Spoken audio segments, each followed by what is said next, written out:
You know, I am a diplomat, and when I start a negotiation, I start, you know, I'm going to be very respectful. I start by banging my chest. You know, really basically saying, I'm not going to compromise, I'm not going to cave in, and even I try to threaten the other side. So I guess the British are doing that, and on our side, on the side of the EU, is the same.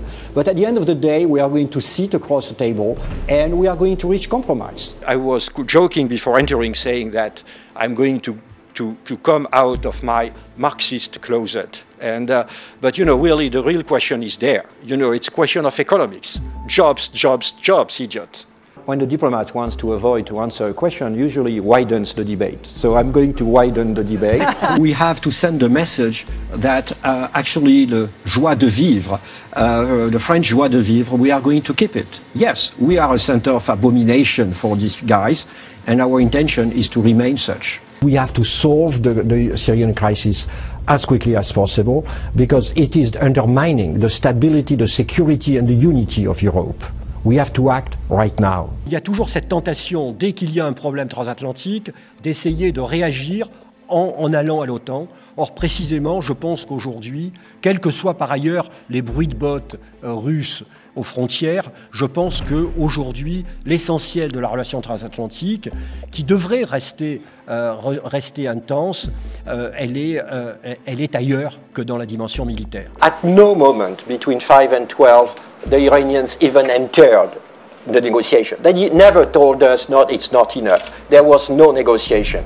3 hours, usually the first hour was about Cyrus the Great, the second hour was about Mossadegh, the third hour was about the rights of the Iranian people. We need to work with the Muslim countries and the Muslim people, because they are on the front line of this crisis. The front line because they are the first victims, and they are also the breeding ground of the crisis. We have a very, very close relationship, intelligence relationship.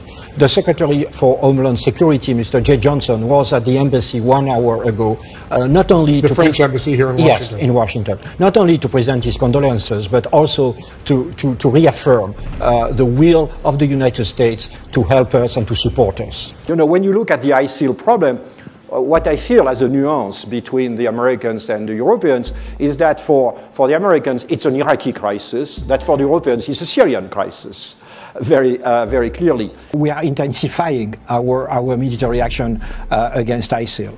The problem is that ISIL is weakened on the ground, so in a sense it's transferring its activity into terrorism throughout the world. The French government has been obliged to take some security measures, which has shifted the balance towards law enforcement, while keeping, of course, our fundamental liberties. I've met a lot of CEOs, and all of them, you know, the CEO of Coca-Cola, Delta Airlines, Walmart, Google, you know, they're all on board saying, yes, climate change is serious and we want to fight against it.